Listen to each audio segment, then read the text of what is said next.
Okay, here we go. Nice and quiet. Sound speeds, camera rolling. Holding for sound. Last looks. Calling for last looks. And set and action. I need to swap batteries. You know, making movies is hard. Making movies is hard. Welcome to Making Movies is Hard, the podcast about the struggle of being an independent filmmaker. I'm Alrik Purcell. I'm Liz Manischel. This week we have writer-director-producer Eugene Kotlyarenko on the show to talk about his latest film, Spree, starring Joe Keery, Sasheer Zamata, Mischa, Barton, and David Arquette.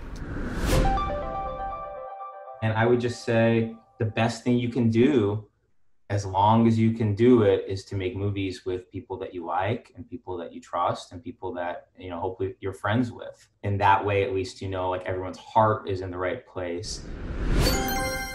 Eugene tells us how, after directing 4 features, that he was able to get Spree made and what it was like to work on a different scale than his previous films. But before we get to Eugene... let's talk about the news. Yes, let's talk about the news. Listen to me. Television is not the truth.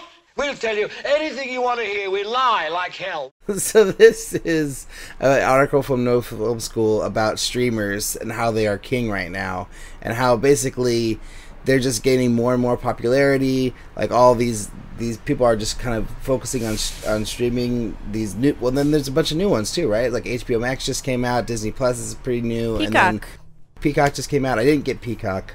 I have like all the other ones, you know. And then Hulu, Netflix. They're all just, everyone is flocking to these services. I mean, didn't Hulu pay like the highest number for a single film for what's it called?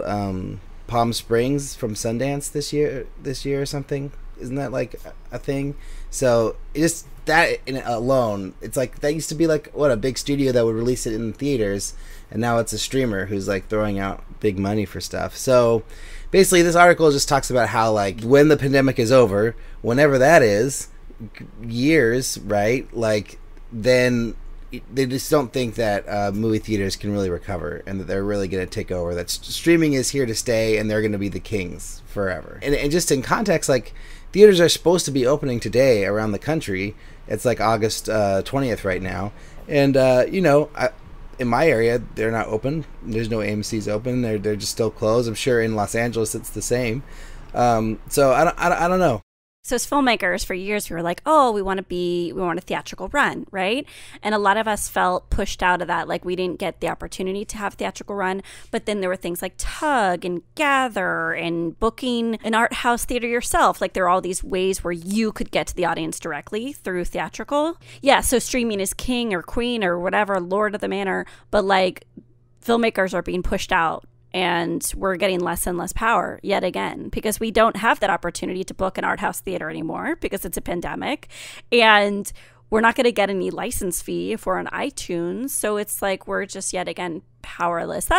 This will tie into our player soundbite, but it's just like super lame. I have my pessimist pants on right now. Yeah, you can tell. It's my I think last week I was like, everything's fine. We'll just like protect the buildings of the art houses for a few years until they get back on their feet. And now I'm like, we're all screwed. And drive-ins are great and all, but I don't think, like, it's not the same. I don't think you can just rent a drive-in for your art house movie, right? Like, I think it'd be unlikely to play an indie dramedy with no cast at a drive-in, which probably has like, I don't know, maybe there's like very obscure times for a drive-in. I don't know actually how that schedule works. So maybe you could have like a 3 p.m. like think film on and you could make some money. You're right. There is possibly some hope in the drive-in sphere right now. I don't know. I wonder if they're even open to that.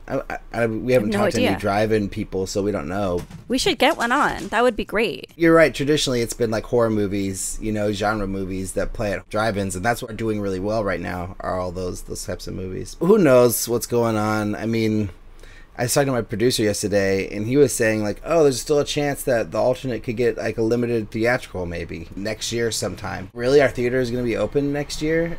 I think so. The forecasting in my mind has, a lot of people have been saying vaccine by the new year. Oh, interesting. Right? And again, I mean, like, I'm not a broadcast journalist. Like, I'm not going to, like, state this news for people to take seriously. But, like, next year, if we do have a vaccine, sure, I think a limited theatrical run is very possible. I'm also just thinking about other trickle-down problems of the quarantine. I got a notice from the Half Initiative last week, which is Ryan Murphy's mentorship program. And they basically were saying they want to reduce liability for all productions until the new year.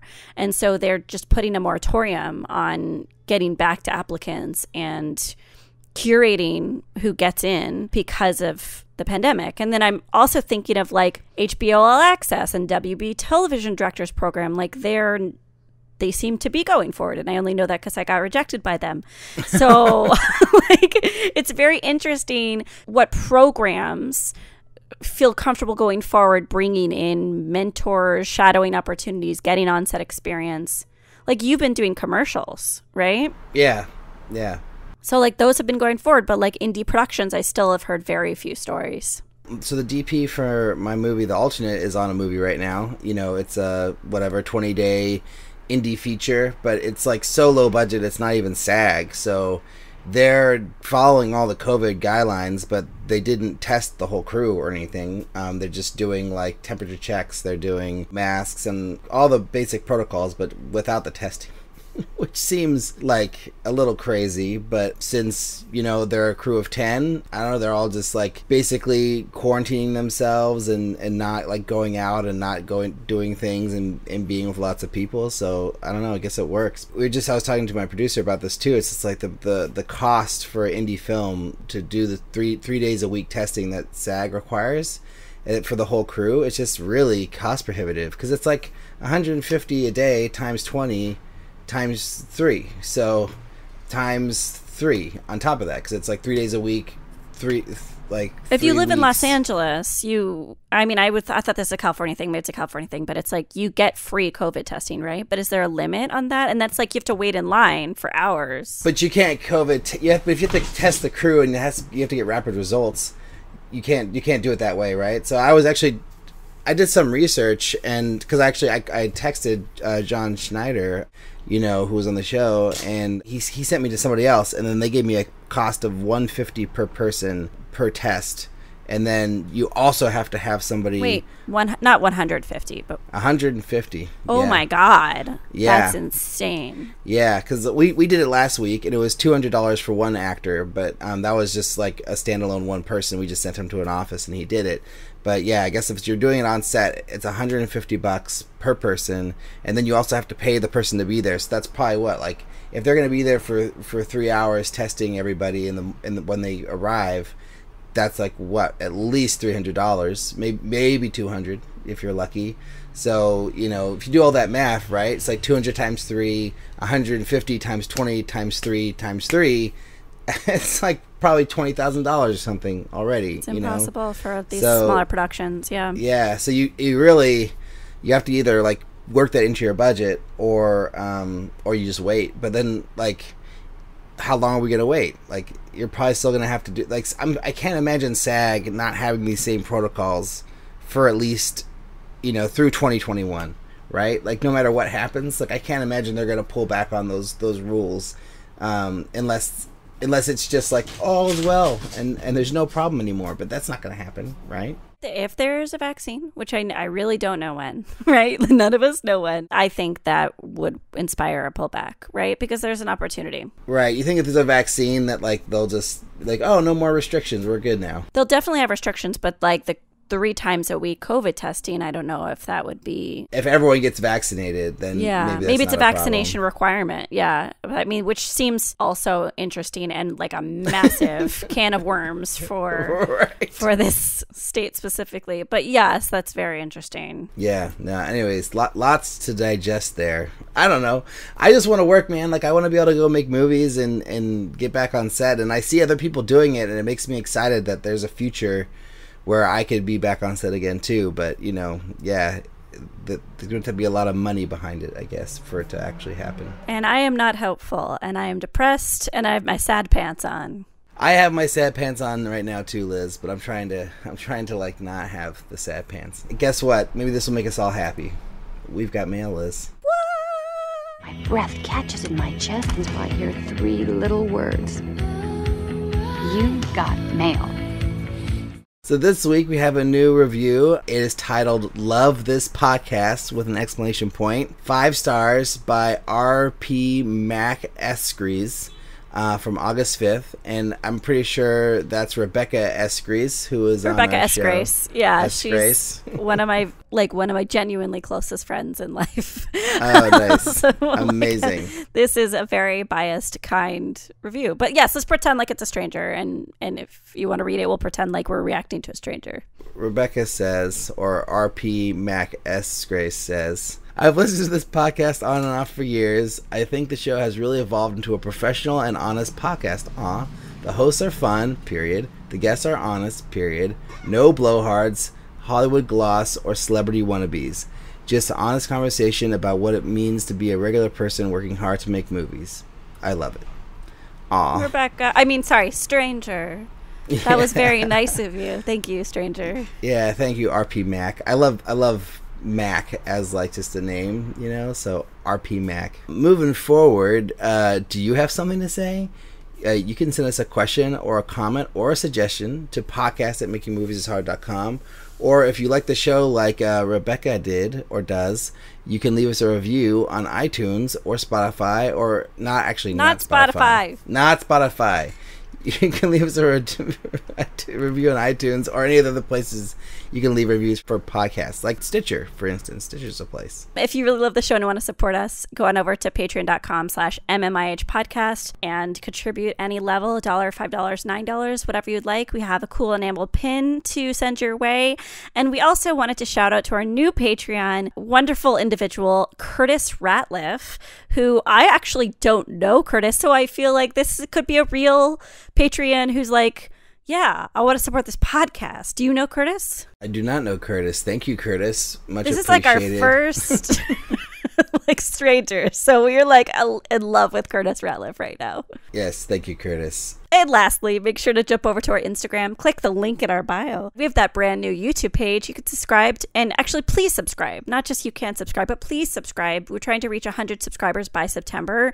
So every single subscription means something. And we've been doing a lot of video content in our interviews. And so you get to see what we look like. You get to see what our guests look like. You get to see me awkwardly ignore my dog pulling at my shoes. You get to see all these really super exciting things that you wouldn't be able to if you just listened to us. Thrilling times ahead. But it's time for Get Shorty. So you make movies, huh? I produce feature motion pictures. I got an idea for a movie. This week we have a short film written by Mary McBain and directed by Sarah Day called Spaghetti. And I'm not going to say anything else about this movie. You should watch it now. I want people's pure reactions to this without any, prompting. But here is Mary to talk about the film. Okay, I made a short instead of any other kind of medium because I wanted this to be watched by younger audiences, primarily teenagers who are going through sex education right now and perhaps embarking on their first sexual experiences. And I know that short form media is more digestible for that age range, so that's why we went with that. Why this story? Well, I decided to do something on this subject because I'd had an experience in 2018 with someone in Los Angeles that turned out to be a really unpleasant experience. And I asked if I could meet with him afterwards to talk about it. And when I raised the subject, he got very angry and said that it wasn't an issue of consent because I'd never said the word no. And so I started to look into that and asked a lot of my female friends and other people in this industry, and so many people had had the same exact experience. So I wanted to do something that didn't point fingers, that didn't victimize, but that was a thought piece, that when you watch this, it might make you think next time you're in that situation, whichever side of the coin you're on.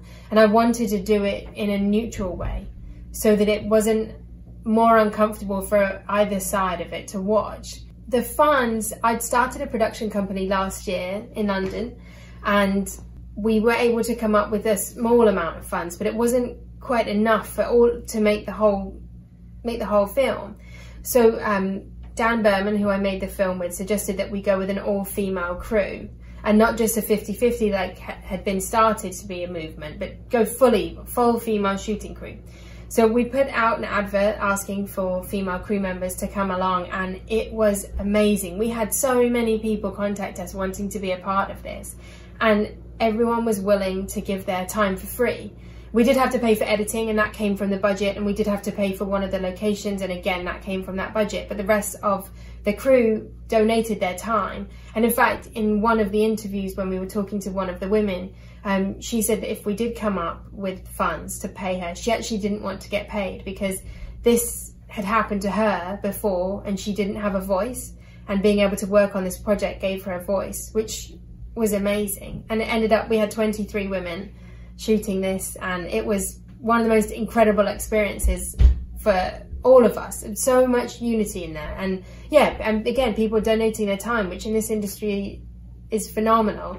Okay, as far as my career is concerned, I hope that I might become known as someone who will deal with subjects that might be considered uncomfortable or taboo, but not being afraid to start conversations in those areas. I also wanted to start working more with students and with teenagers, and that's happened. That's been really exciting. So we had a group of students from a school in London who wanted to get involved with us, and so I've been working with them, and together we're looking at what's lacking in sex education and what we can add to it, and starting to design media that will be used in addition to what the schools already have within their curriculum. And also now, very recently, in fact tomorrow morning, I've got my first meeting with a group of filmmakers out here in Los Angeles who also want to become a part of this and start making media here and adding to sex education, so that you can go out into the world and be ready to have a really healthy and fun time and be knowledgeable but comfortable as well. So we're trying to do things like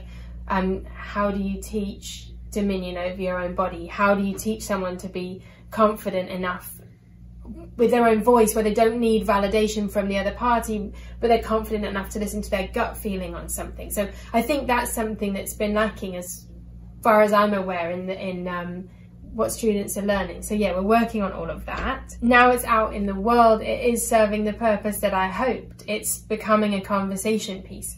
This film has been on the Virgin Atlantic planes as part of the in-flight entertainment, and I've been getting a lot of feedback from that, people watching that, and then comments that I'm getting, and people that are watching it found it uncomfortable but funny to watch, and it's really making them think about past experiences and going into future ones in a different way. I picked spaghetti as the metaphor because I didn't want it to be something that was too on the nose, and I didn't want it to be something that would be too triggering to watch, because I didn't want it to be something that anyone that would watch and then shut down. So I wanted to get things in there like the big pepper grinder as a sexual innuendo, and I wanted it all to be talking around the subject so that it's easier to watch and more digestible, and so that you come away entertained but educated. Yeah, so Alrik, why this one? Why this short? Well, so there's a few, and there's a lot of shorts that I like that we got sent, but this one I liked specifically because it was short. It's very short and sweet. It's like 4 minutes or something, and I liked how off the wall it was, and how it really embraced its own sense of style in a really nice way. And I liked like the style and the direction and the flow of the short, and I loved how far they pushed the concept. And it's a really, kind of a bizarre concept. I think the way that they use it to get their message across, but I think it worked really well. And so that's sort of why I wanted to talk about it. Humor always works better for message films, and this is very clearly a message film.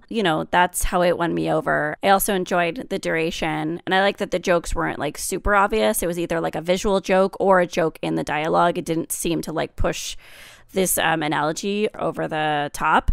I can't stop thinking about this one image, and it's of the girl wiping her mouth and it looks like red, and you would think, oh, marinara sauce, haha, pasta. And then you take a second and you're like, oh, that pasta did not have marinara sauce.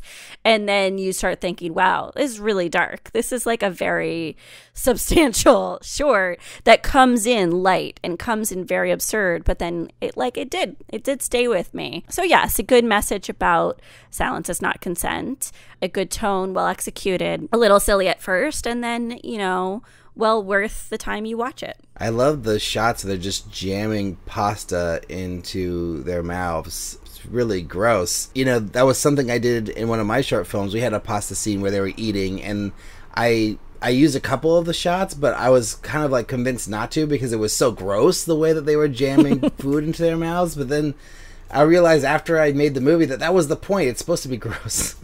You gotta like embrace it, and I really appreciated how they really embraced the grossness of some of those parts, because it really worked to get their point across. Yeah, their pasta budget. I mean, that was a lot of pasta. Oh my gosh, yeah. And then the way that they just mess it all up at the end, where it's like all the empty pasta everywhere in the last frame, it's good.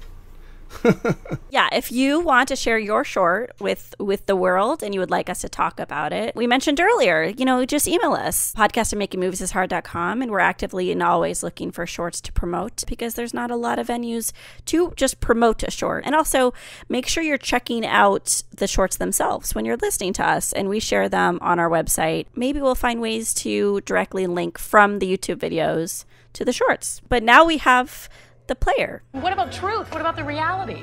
What about the way the old ending tested in Canoga Park? So this week we talked to two lady filmmakers, and we asked them how do they think the pandemic has and will continue to impact the film industry. So let's hear from my wonderful friend Lily Gareth, amazing filmmaker as well, and then superb actress Marcia Haufrecht. This is Lily Gareth Cunningham, and I'm a micro-budget indie writer-director. So I am pretty optimistic about the future of filmmaking during and after the pandemic. I think temporarily we're going to continue to see a sort of crisis and a sort of mess of navigation, nobody really knowing how to function, and the old way of making movies will definitely be permanently altered. But I don't think that's a bad thing. In terms of stories, I think we'll see a return to smaller casts, character-driven films, crews who are in the same geographic location, able to quarantine together out of necessity. I think for a while we'll see establishment indie films, higher $1 million indies, will probably be eliminated. But scrappy non-union DIYers will find a way, and I think we'll start to see more films from other areas of the country that are usually reserved only for regional film festivals, especially with virtual film festivals. I'm really excited about that. And I'm also looking forward to seeing how isolation affects the stories we want to tell. So I also think art house theaters won't survive in physical form, but I think the culture will survive. I think we'll start to see more multi-purpose event spaces because of rent costs. So there will be sort of a screening concert bar sort of venue, which is sad but exciting. So I think there will be a major destructive shift with an inevitable renaissance. My name is Marcia Haufrecht. I'm an actress, writer, director, filmmaker, and a painter. I'm allowed to be all those things because I'm 83 years old. I believe in regard to the future of our industry in this pandemic, new techniques will probably be developed to make Zoom a new creative medium. I think content will be more inclusive thanks to the Black Lives Matter movement, and perhaps there'll be less sex content as we know it thanks to social distancing. Content may also deepen. I think art houses may ultimately have a greater chance of survival because of these issues. I don't think indies will suffer. If anything, they may thrive. In this age of great difficulty, necessity is the mother of invention, and that's creativity.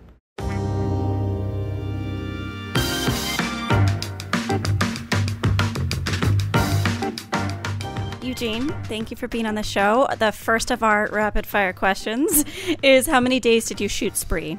20 days. There was, what ended up in the final film, there were these sort of exercises that Joe and I did to help him get into character, and which was before principal photography over the course of 2 months, actually. And then there were some fun adventures that Joe and David Arquette and I had to get them to have like a sort of father-son history, and a little bit of that ended up in the movie. And kind of these things sort of ended up in opening montage, mostly what I'm talking about. And then once we realized what the opening montage would be, we did like just Joe and myself and a friend went out and did like a half a day of pickups to get more like sort of social media stuff. But 20 principal photography days with a crew and all that. And what was the rough budget of the film? I don't really want to get into it, but I'll say this. It's like more than 10 times the budget of my other movies, which were made for, $50,000 to $70,000. And I think every sort of stupid exec meeting I have post this movie, when I tell them the budget, they're like, no fucking way. Because, we shut the freeway down in the movie. We had like 25 stunt drivers. We did stunts on Hollywood Boulevard. We had, spoiler alert, we have trained dogs to kill, like whatever, Mischa, Barton and Frankie Grande and stuff. So. It's kind of a trip. There's a stunt at the end I want to talk to you about, but we'll save that for later. How long did you spend working on the film from the inception to now, till its release? So my co-writer, Gene McHugh, came to me with the idea of a movie about a rideshare driver who goes on a murderous rampage, and to do it as a sort of minimalist horror film in like late 2015.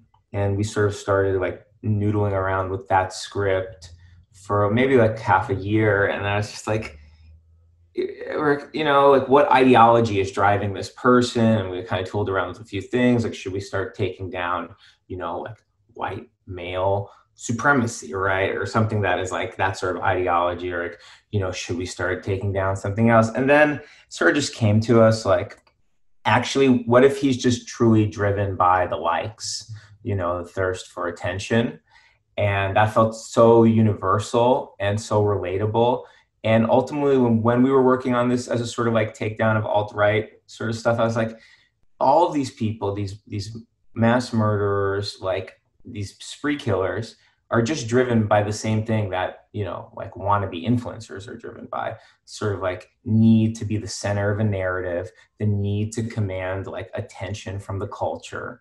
And I just felt like we could encapsulate like a much larger critique if we did that. So then once we had that, we really like pumped out the script, and then you go around, you try to raise money, and everyone's like, the execs you meet with, they're like, oh my God, I love this. This is so good. Let me just talk to my boss, but like this is going to happen. And it doesn't, and you have like a zillion meetings like that and nothing happens and blah, blah, blah. And then you do finally meet someone or multiple kind of, ultimately in this film, we had 2 different EPs. We had the money in place by like the end of 2018, beginning of 2019. And then we filmed in March 2019. And then we're kind of done with the edit by kind of October 2019. And then we went to Sundance in 2020. I don't know. So like, like 4 years, I guess. And then after Sundance, I went back and I was like, I got to change a few things before we put it out. Shit, wow. So I probably worked another, just like kind of on my own, another 2.5 months after Sundance on it as well. And then how big was your crew on the film? So it was, for me, pretty big. On like a driving day, I think we had roughly like 20, 25 people.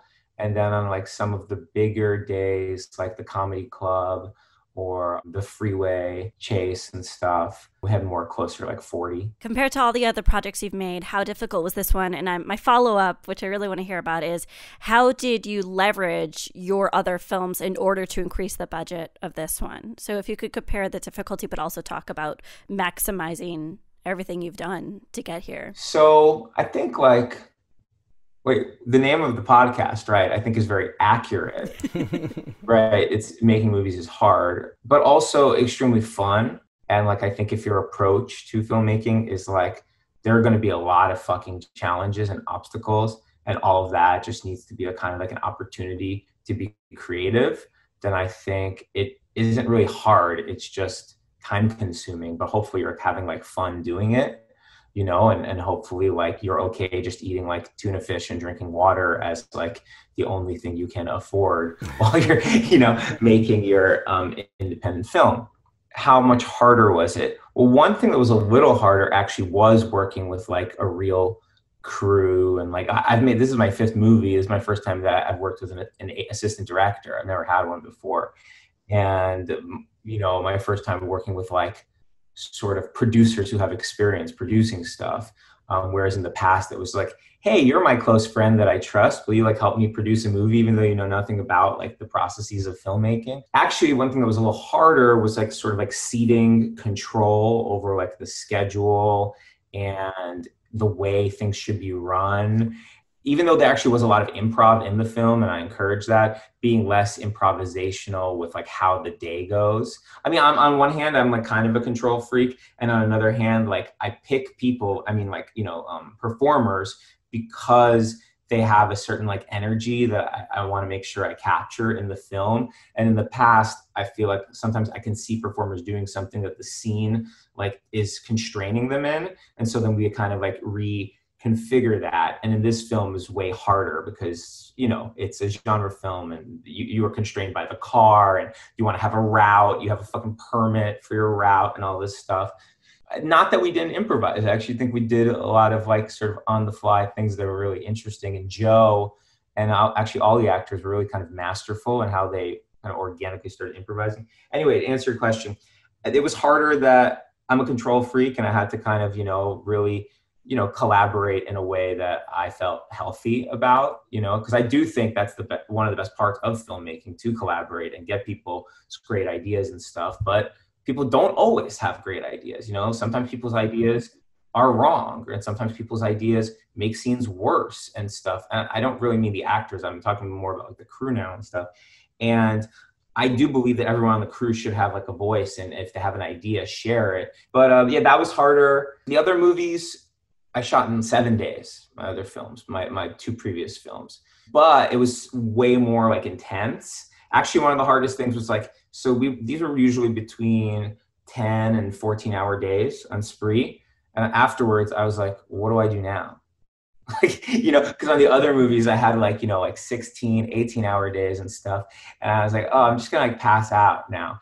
But like, I was like, what do I do now? And I would just like go and look at the script and like prep the scenes, do my little storyboards. After the first week, I could go into the edit room with the AE and the editor. But the movie was so complicated because there were so many angles that I couldn't even really look at footage because they were just sort of trying to figure out how to fucking multicam everything and stuff. Anyway, I don't really know if I'm answering your question, but these are some of the things that are kind of different in the process. The question behind the question was like, what do you recommend for other filmmakers who were in the micro budget space to get to that next step? It's a more of a long view question. So, okay, like every previous movie I made was made out of like desperation, right? So like my cycle of whatever life the last 13 years is take shitty corporate job or job in, you know, on a set, take whatever you can get where you can like maximize like the amount of money you can get. Live extremely frugally as you do this. Actually live extremely frugally your entire life. Like I did not take a vacation throughout my entire 20s, you know. Finish doing that job after 6 to 9 months. Okay, you should have enough money saved up so you can write a script, or come home from that job and write a script every night. Okay, hopefully it does not take you years to write your script. Hopefully it takes you a year. I think a year is really reasonable. 6 months is awesome. A month is awesome if you can do it. Whatever, you know, as fast as you can. Okay, now you have this script. Okay, have you ever met a person involved with filmmaking, or do you follow someone, or does someone follow you back online? DM them, call them, email them, and say, hey, I have this script. Like, would you mind reading it? Hey, like, do you? Okay. Anyone involved in the industry, if you've written anything new or interesting or provocative, will say, oh, cool. No thanks. Sorry. No. Okay. So then that's what happened to me. So after a certain point, you're like, I'm running out of money. I'm running out of time. Okay. Now you have to think, have I ever met a rich person?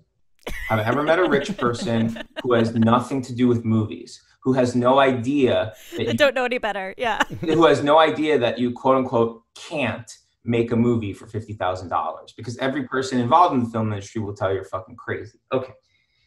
When I moved to Los Angeles, basically decided very early on, for better or worse, that I did not gel well with the industry film people. So I did not hang out with any of them. I ended up hanging out with people in the art world, musicians and artists. In the art world, if you go to these art events, you will always meet rich people. And some of them are actually not scumbags. Obviously, some are, whatever. Also, there are poor scumbags and middle-class scumbags as well in this world. Okay, so, but regardless, just make it, try to make an impression on said person with capital and put them in a Rolodex, put them in a Google Drive sheet, Google Sheet. And when you are in this desperate place where you need to want to make something, and you might have a germ of an idea, you go to that spreadsheet and you email all those people on the same day. And you say, hey, you remember me, blah, blah, I'm actually a filmmaker and I'm trying to make a movie right now. And I would love for you to be involved if you're interested in something like that, And 90% of the people won't respond to you. 9% of them will respond, sorry, no. And 1% of them will say, yeah, what is it all about? You're trying to make a small movie, right? Because if they're in the art world and they're rich, they're probably already spending several $100,000s a year on art, if not more, on pieces of art. So you have to this is almost like and they do that, as a financial investment, but also to feel cool. And so if you present your movie as something that can make them feel cool, it's a similar mentality, as long as it doesn't make a real dent in their whatever. Then you tell them when they say, yeah, what is it all about? You have to be like, oh shit, what, what should I do? Because the script you wrote cannot be made for $50,000. The scripts that I had been writing were the size of Spree, something that you need $1 million or maybe more to make. All right. So then I'm like, what are the resources around me? What do I have? What can I tell a story about really quickly, really cheaply, and could be interesting? And so that is why my last two films, A Wonderful Cloud and Wobble Palace, are both relationship comedies. They both largely involve places that I live or go to or my friends live, and involve people who are in my sort of extended personal social network that I think are just compelling and, performative naturally. And so, you come up with your idea because it helps to have a deadline where someone says, yeah, I could maybe give you money. That's inspirational. I think everyone, can probably concede that being on a deadline or having some sort of fire under your ass is really helpful with creativity. And so, you come with the idea, you tell the person double, you work out what you think your budget should be, then you tell them double what you think your budget should be, and then they give you half, and then you have your budget. Right. And this has worked every time, and then they give you half, and then you just have to figure out how to do it. And I think most independent, directors, writer-directors, you're probably also producing your own film. So you just figure it out, you do as fast as you can, you get people to help you, blah, blah, blah, blah. I'll say this. Okay, so those two films both went to South by. After Wobble, I got an agent. An agent sets you up with meetings to go and meet with execs and industry people. I met with probably 40 people for Spree. Every company passed. I would say that 5 of them seriously considered it, including Annapurna, including Basilev's, which is the company that does those, Unfriended movies and stuff. And ultimately, they all passed too.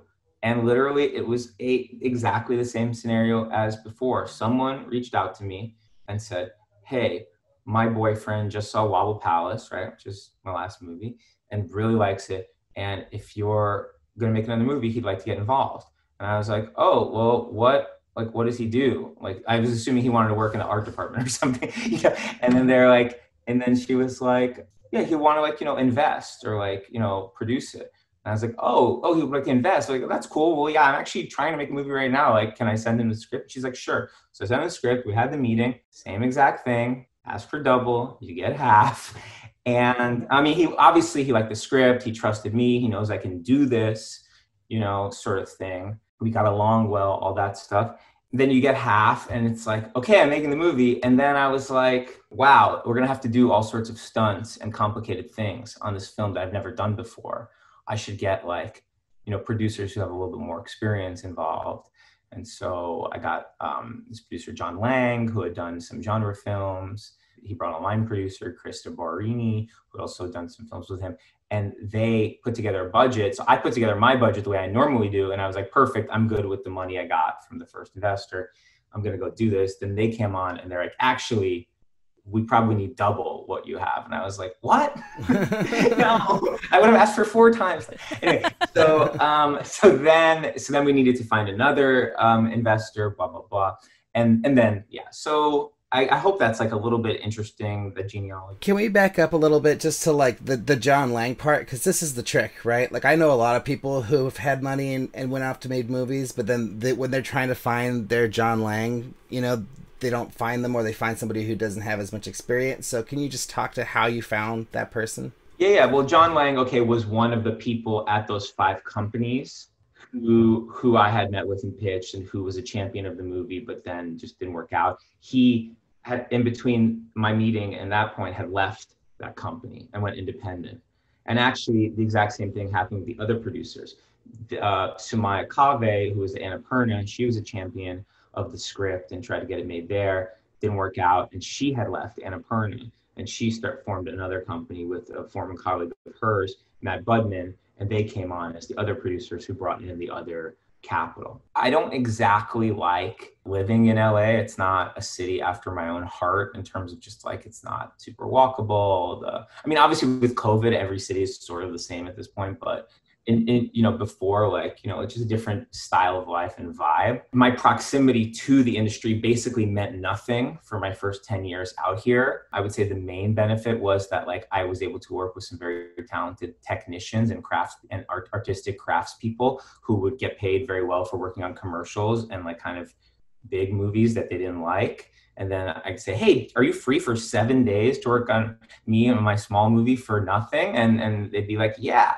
But in this case, right, now that I had an agent, I was able to go on meetings and I was able to sort of cultivate these relationships a little bit more. It sort of finally came in handy. And so if you're looking to make a big movie and you don't, if your commitment is to, I'm out there, I have to make this script and it's a big movie and it requires serious resources and I will not say no for an answer, you probably should move to LA. I had a different approach, which is basically like, I want to make the scripts that I wrote. Oh, no one wants to make them. Well, I still want to make something because I have this impulse that I feel like there's some interesting stories I could still tell just kind of on the fly.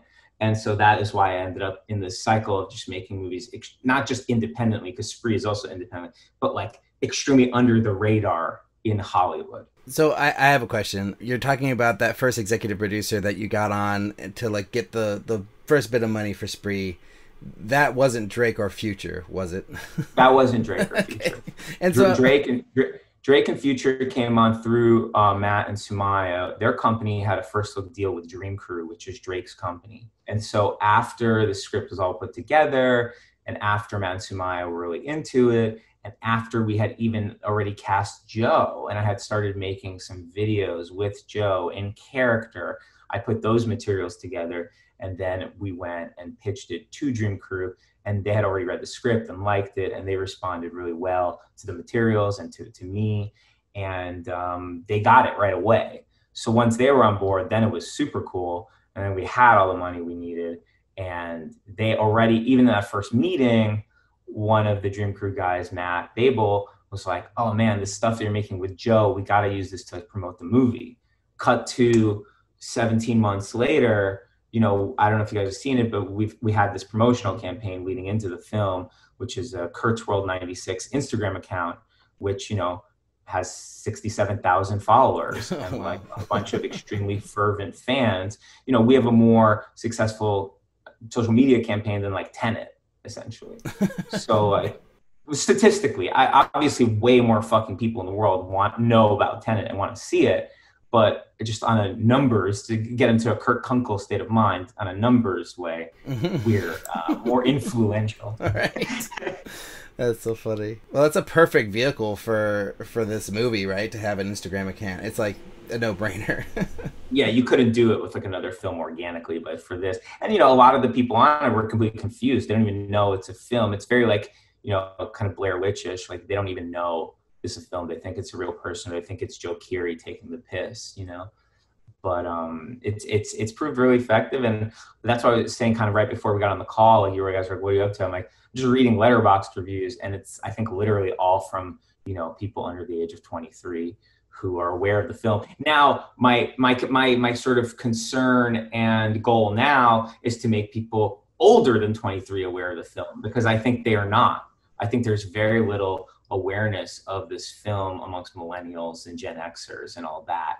And that concerns me, and I definitely want older people like me to see this film. Can you talk a little bit about the videos you did with Joe? I mean, like a lot of us, this isn't a micro-budget film, so this is not a germane question, but the idea of going outside of your principal photography, convincing an actor to do these kind of exercises with you, and also, like, were you bringing in a crew for those? Can you talk a little bit about that? So Joe, beyond, and I think anyone who sees this film will get that he is like a magnificently talented actor with like crazy range. Beyond that, he's also just like a prince, he's just like a super sweet, nice, and dedicated person, and really thoughtful. And I think he understood the like, not only how provocative the film is, but how it had like a sort of sense of responsibility towards this subject matter. And I think he was very concerned with like getting it right. Do you know what I mean? Like, off the bat, I told him like, this is going to be the most like anti-fetishistic movie about like a murderer that you can think of. Like, I mean, this guy is a loser, and he is not someone anyone would want to emulate. Like the entire film should feel cringe kind of watching him. You might have empathy for him. You might see a little bit of your own neuroses and desperation and sort of thirstiness in him, but you will not want to be him, And I think in order to get into that headspace, Joe himself wanted to practice, and so I put together some reference points for him. Like I made like a 45-minute compilation video of this sort of people out in the world that I think are Kurt Kunkles, without the murderous aspect, but just like, imagine people who have like no followers and like 5 views on a YouTube video that is trying to advise people on how to get followers. You're gathering like archival material or just pulling from YouTube? No, I'm just pulling from YouTube, and I made like a video compilation for him and sent it to him. And then, I said like, shouldn't we make some of these? And actually we had a really good social media consultant on the movie, Honor Levy. And I was like, so what kind of videos should I make with Joe? And she said, do you know what Draw My Life is? And I was like, no. And so she showed me, and it's a video meme where people, sort of give an autobiographical, literally sketch of their lives. And I was like, well, you can think of a better exercise for an actor to get into character and come up with a backstory. And so we did this Draw My Life thing, which is actually, you can see it on the Kurt's World page. It's the first post. And it's like a 18-minute video that Joe and myself and Honor were sort of coming up with the material on the fly, and then he was just drawing it, and he'd draw it, and then we do the voiceover on my iPhone voice memos. And then later that night when he left, I edited it, and I sent it to him, and I'm like, what do you think, And yeah, that's just me and Joe. And then we'd walk around my neighborhood, and he'd do like a neighborhood tour and like review the neighborhood and stuff, just things that, or vape reviews, we do really vape reviews, and none of that, besides the Draw My Life, those early ones didn't end up in the film because we weren't doing the character right, in a way. Like Joe still hadn't found it, and his look wasn't right, but it was the foundation from which we built the rest of the social media videos, which do end up in the film, which we shot during, like kind of in the in-betweens of principal photography. Joe and I would actually do it. And in fact, I also made a TikTok account for the promotion of the film, which is like even more successful. It has like 200,000 followers, but it's way less narratively cohesive, and it's way less of a kind of like, augmented reality game than Instagram.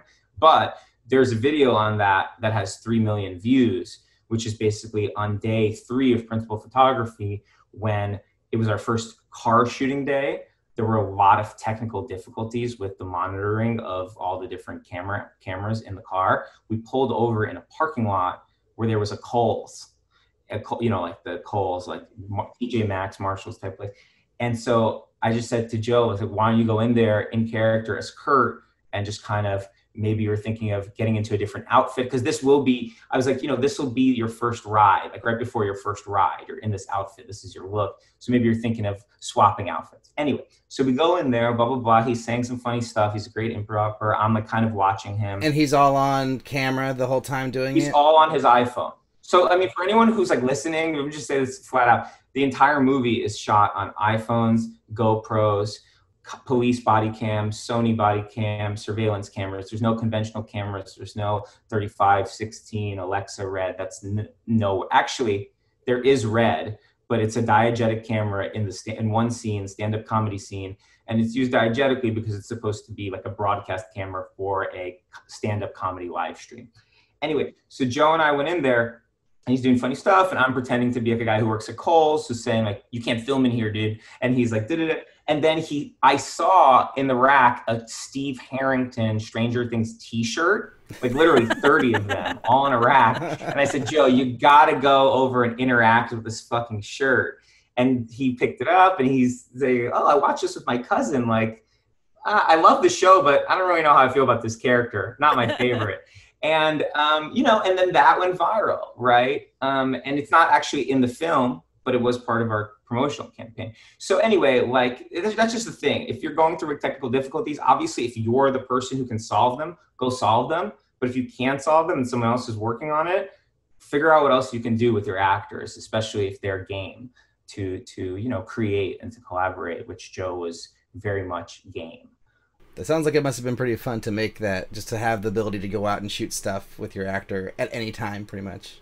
Totally. And I think, I would encourage every director to know like how every job functions on a set. And like, obviously I don't pretend to know how to operate an Alexa camera or whatever, but I know how to shoot on a Red, or, like I can make that look pretty good. And obviously I can make an iPhone look really good.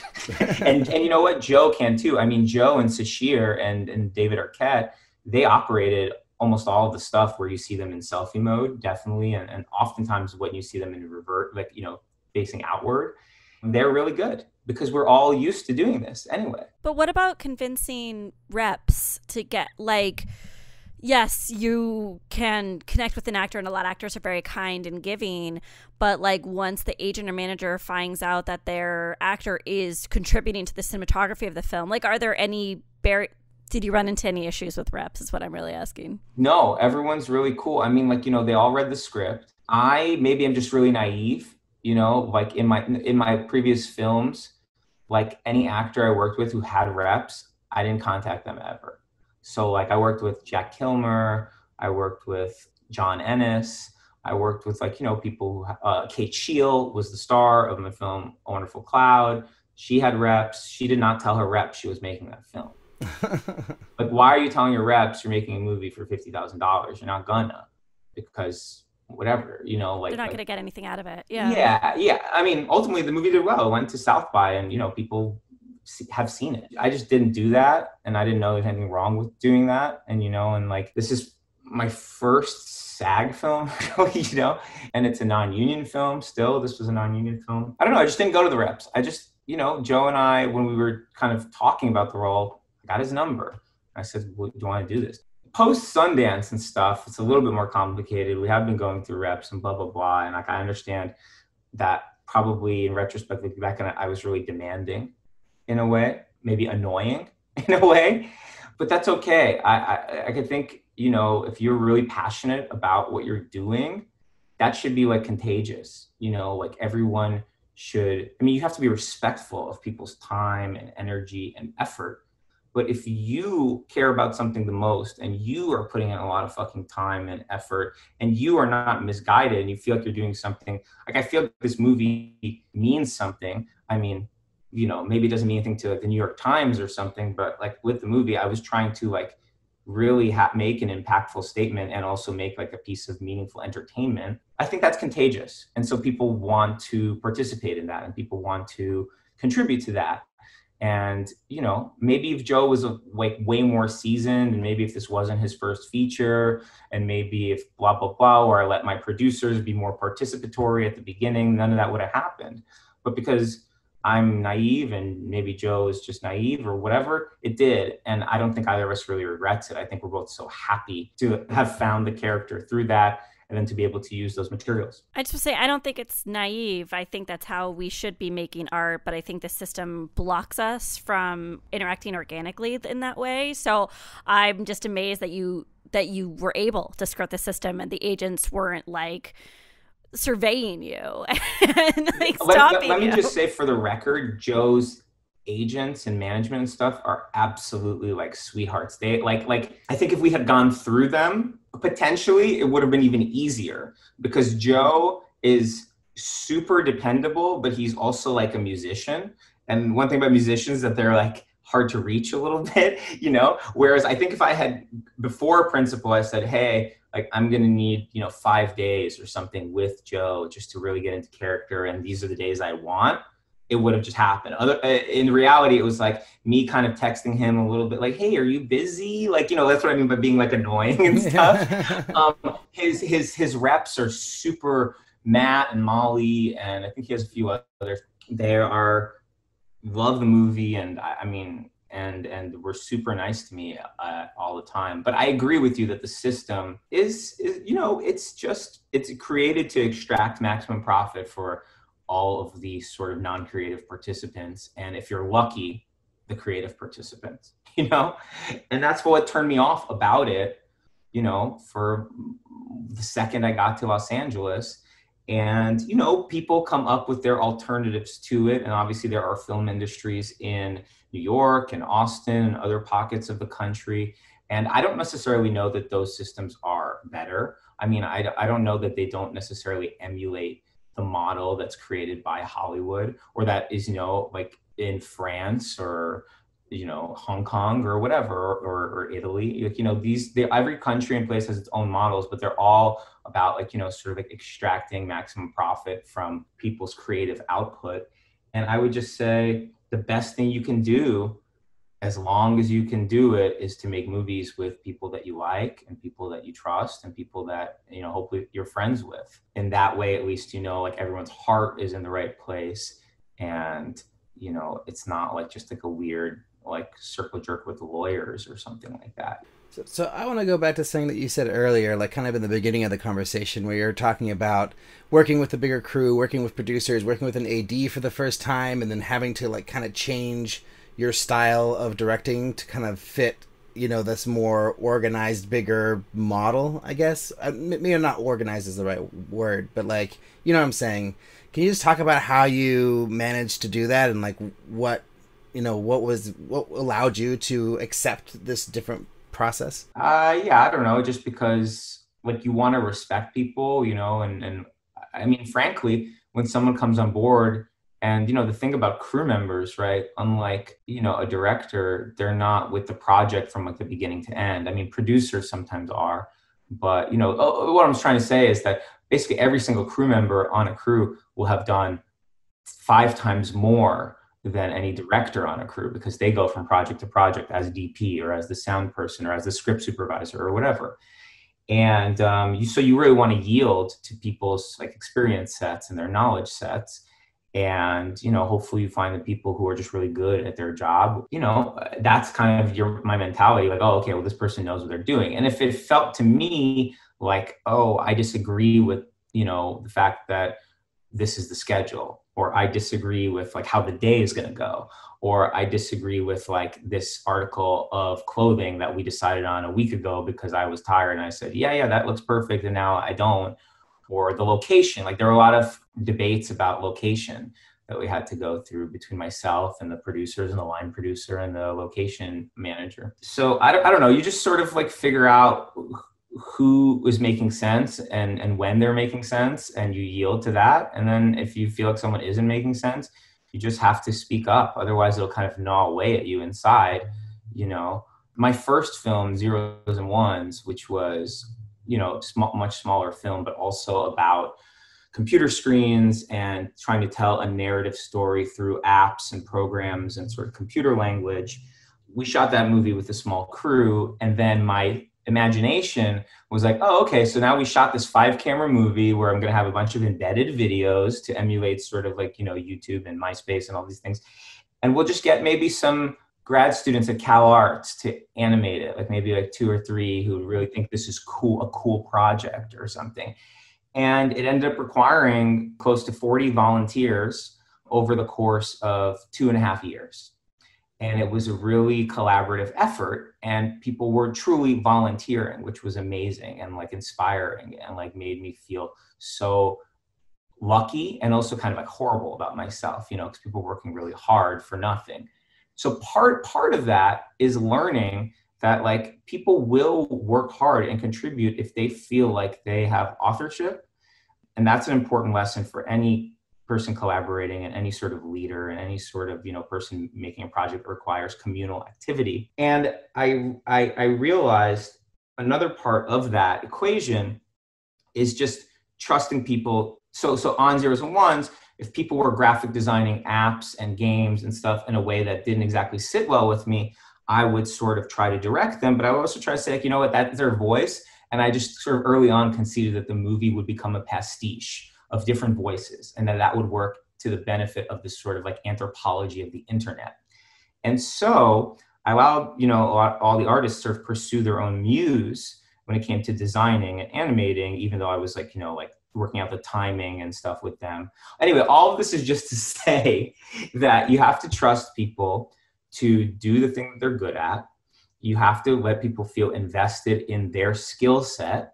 And then you also have to kind of butt in when it doesn't mesh together, not necessarily mesh together with your vision, but mesh together with what's going to make the project work. But yeah, that's something I learned in my first movie. And so now when I jumped ahead, 10 years later to Spree, and I was working with a bunch of people again, I was like, even though I'm such a control freak. So in the edit room, like, if you talk to people who I did post with, like they go, that's a much more like highly scrutinized and contentious place, because I have an editorial background and I know how to edit and all this. Does that sort of answer your question of how I felt comfortable? A little bit, yeah. Just like sometimes you let go and you let them run the show and do the things that they want to do, and sometimes you come in and be the director and say, no, I have to have it this way, which totally makes sense. And I mean, I think deciding when to do that is the tough time. It's like, when is it the time to put down the gavel and be like, no, it has to be like this because it won't work any other way or whatever,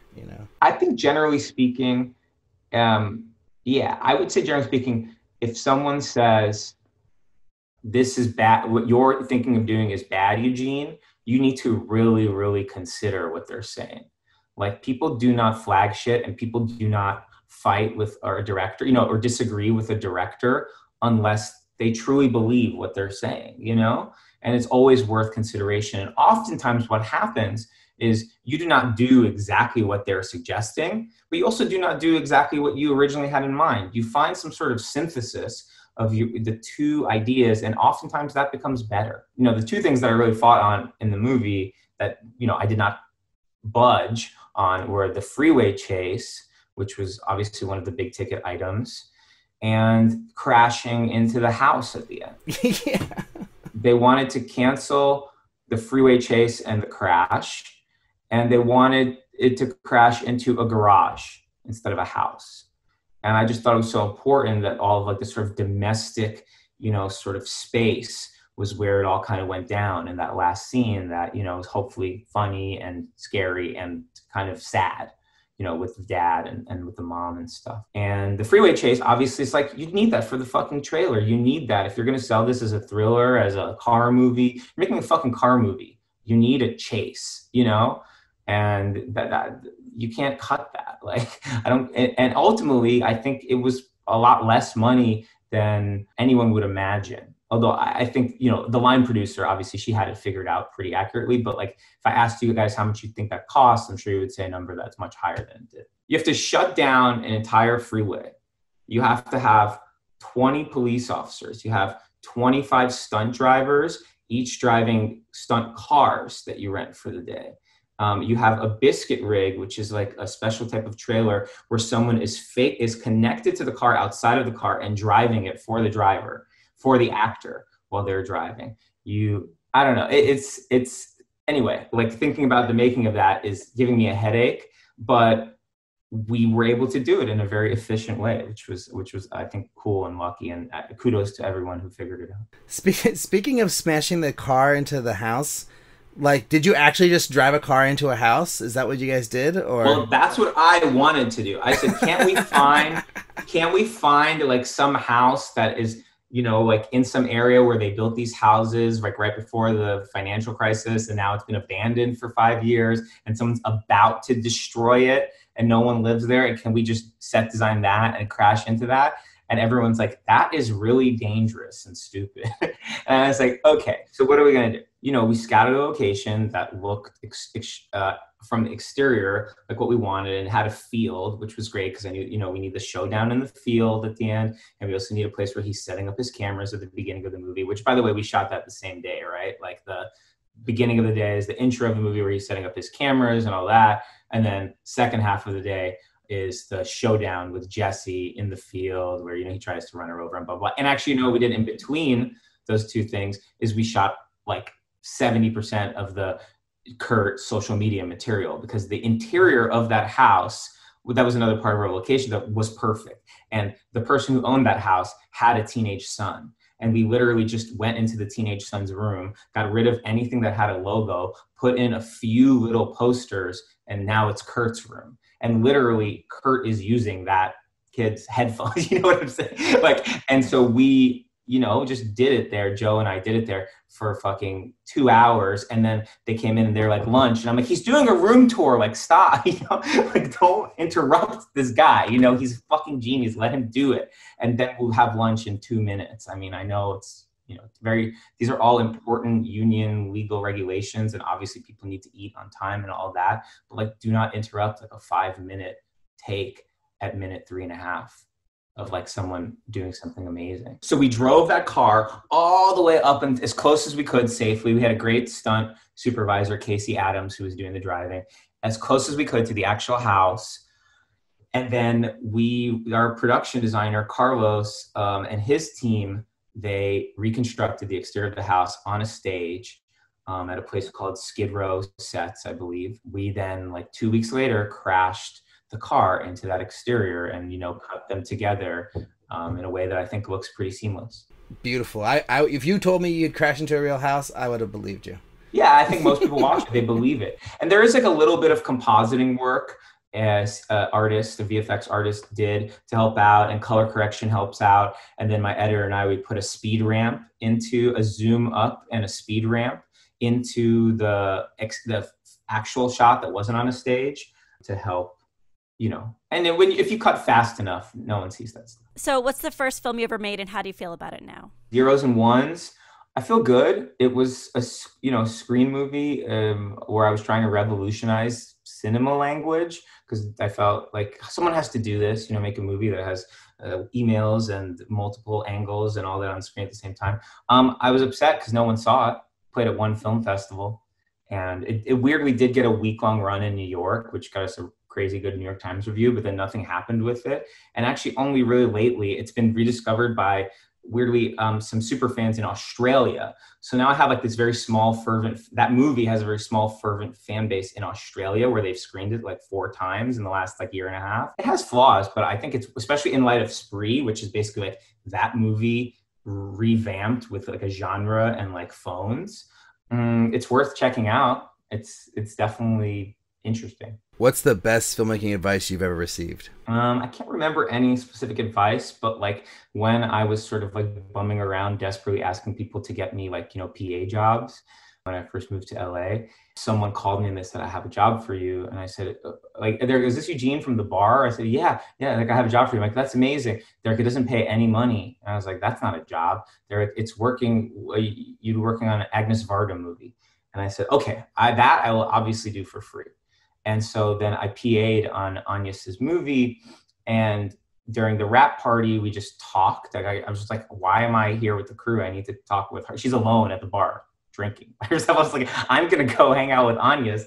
And so we just talked movies and we talked life and whatever. And then the next morning she called. I also like had a DVD in my car in case I ran into Brad Pitt at a party. I could give it to him of like my little movies that I made by myself. I gave it to her. She's maybe as good, if not better than Brad Pitt. And she called me the next morning and said, Eugene, do you think maybe you and we can go do a little shoot together? And I said, to shoot with you? That would be amazing. That would be incredible. I'm like, when are you thinking? She's like, in 13 minutes. And I like literally lived like 45 minutes away from where she was staying. And it was like 6 a.m. and I hadn't even got the crust out of my eyes. I just popped in the car. I drove over there. And then she and we shot for 5 days together. And it was really amazing and really inspiring. And, you know, she was on set carrying as much equipment as any grip, walking faster than anyone, and always looking for an opportunity to shoot something, even while we were changing locations. And, you know, it's a little different because it was a documentary, Beaches of Agnes, that was the film. And then working with her, it was just, she was find creativity anywhere she looked. She would find something to turn into a piece of art or a question to ask that would be exciting and interesting for a viewer. You know, she always was thinking about the viewers, was always thinking about ways to, you know, pose questions and present the world in a fascinating and entertaining and thoughtful and poetic way. And she was just driven by all of these different considerations, but like had like the artistry of storytelling in mind. And just watching her work was like, you know, really invaluable. And being able to collaborate with her is obviously an enormous privilege. And, you know, I think in the last 10 years, probably she has finally achieved the status in the States and the rest of the world that she really deserves, because she's kind of an unparalleled filmmaker in her ability to synthesize personal, philosophical, artistic ideas with interesting modes of mass storytelling that she kind of came up with on her own.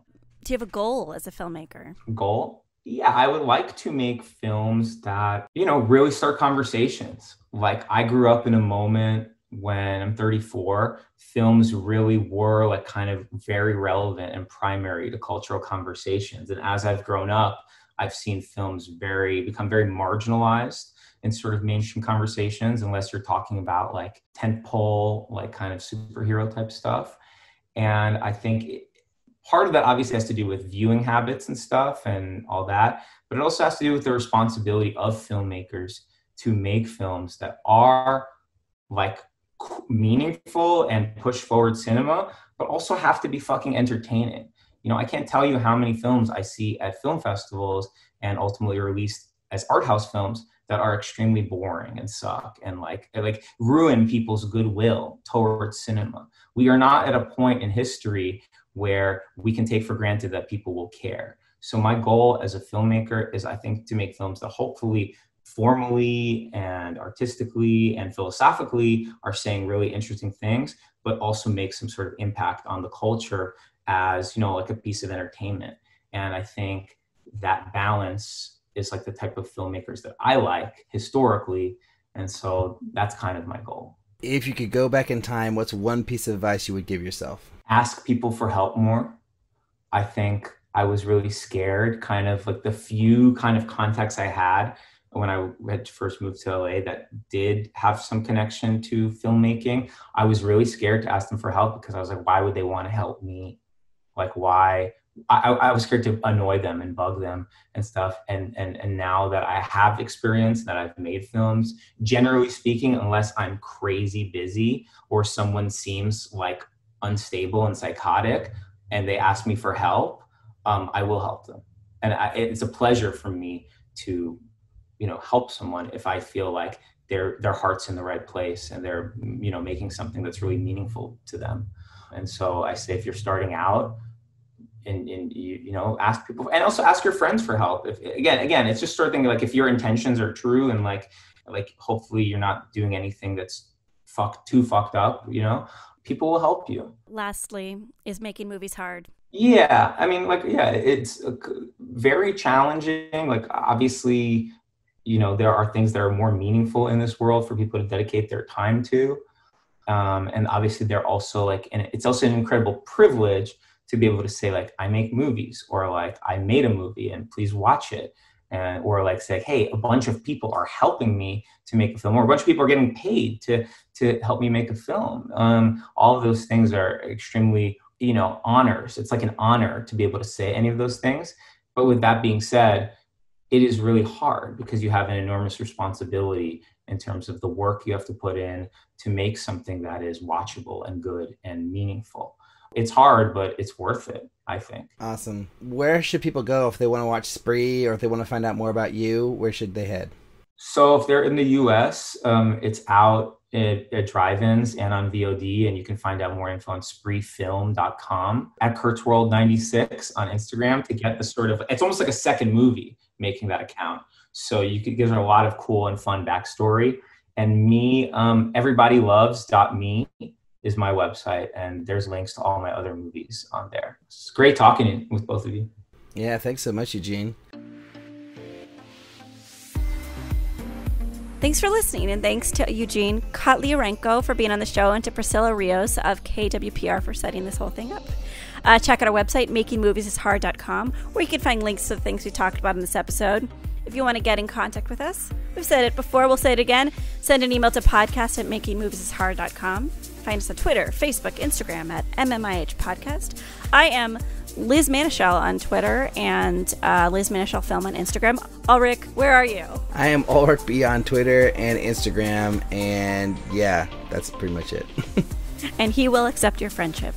Please, if you like the show, tell a friend, help us get the word out, leave a review, and last but not least, thanks to our producers, Greg Holtzman, Joshua Sterling Bragg, editor Colby Crow, the whole Bloodstream Media team for making this episode possible, and we will talk to y'all next week.